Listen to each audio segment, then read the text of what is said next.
Mis padres me enviaron lejos. Necesitamos espacio. No contactes más, me dijeron. Mi tía empacó mis cosas en una maleta vieja y me puso en un autobús con destino a un pueblo que ni siquiera sabía que existía.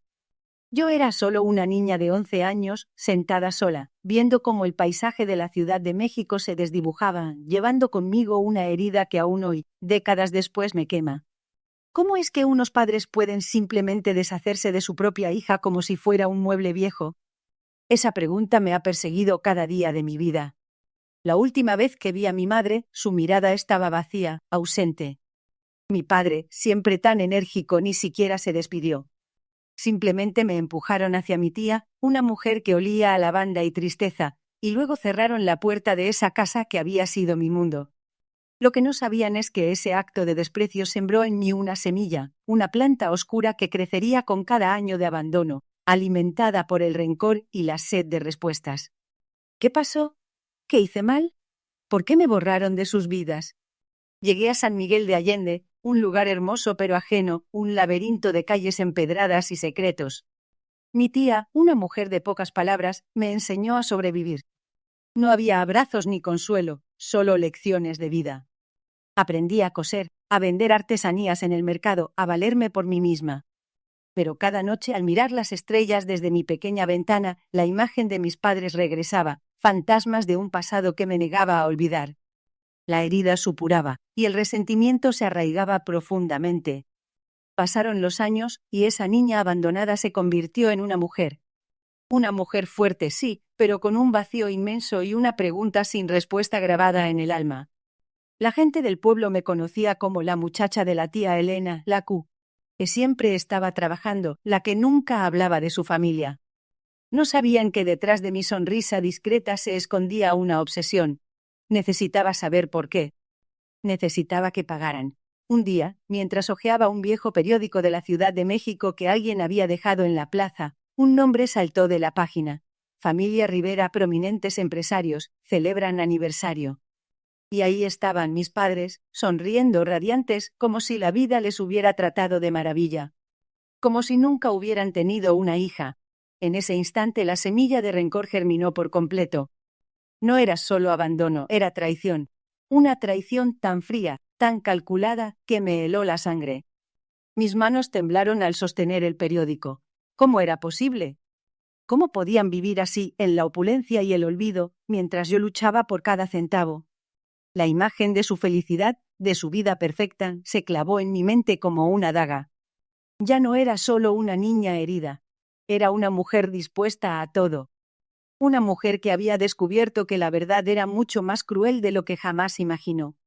Ese día la búsqueda de respuestas se transformó en algo más oscuro, más visceral. La búsqueda de justicia. No sabía cómo, no sabía cuándo, pero sabía que ellos tendrían que enfrentarme. Tendrían que mirarme a los ojos y explicar por qué me desecharon. La obsesión me consumió. Cada decisión, cada paso que di desde entonces fue para ese único propósito. Lo que descubrí después, las verdades ocultas detrás de su éxito y las razones reales de mi abandono, son tan impactantes que te harán cuestionar todo lo que crees sobre la familia y la lealtad. Te prometo que la historia que estás a punto de escuchar te dejará sin aliento. ¿Estás listo para conocer el verdadero precio del silencio y el poder de una venganza que tardó décadas en gestarse? Porque la verdad, cuando finalmente se revela, es más explosiva que cualquier bomba. Mi nombre es Alejandro.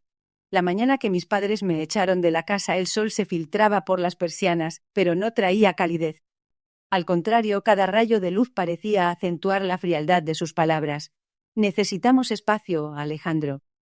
No contactes más, dijo mi madre, su voz desprovista de cualquier emoción, como si recitara un guión ensayado. Mi padre solo asintió, su mirada fija en algún punto más allá de mí, como si yo fuera un mueble viejo que estorbaba. Apenas tenía 17 años.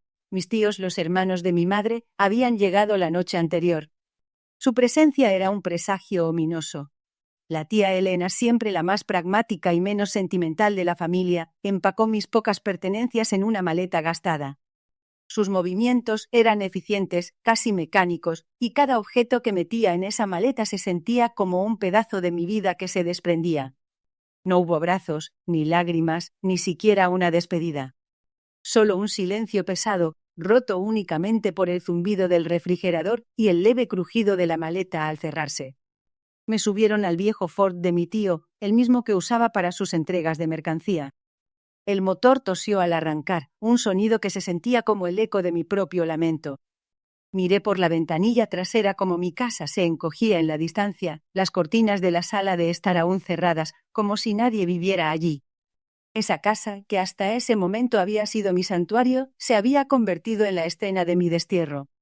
En ese momento una punzada de resentimiento se anidó en mi pecho, fría y afilada. ¿Cómo podían hacerme esto? ¿Por qué el viaje fue largo? Atravesamos el corazón de México, dejando atrás la bulliciosa ciudad de México para adentrarnos en las carreteras serpenteantes que conducen a Querétaro. El paisaje cambiaba de edificios altos a campos de agave y nopal, pero mi mente seguía fija en la imagen de mis padres. No entendía su decisión. Había sido un buen hijo, o al menos eso creía. Nunca les di problemas, mis calificaciones eran decentes y siempre trataba de ayudar en casa. La ausencia de una explicación, la falta de una razón clara, era lo que más me carcomía. Llegamos a la modesta casa de mis tíos en un pequeño pueblo cercano a Querétaro.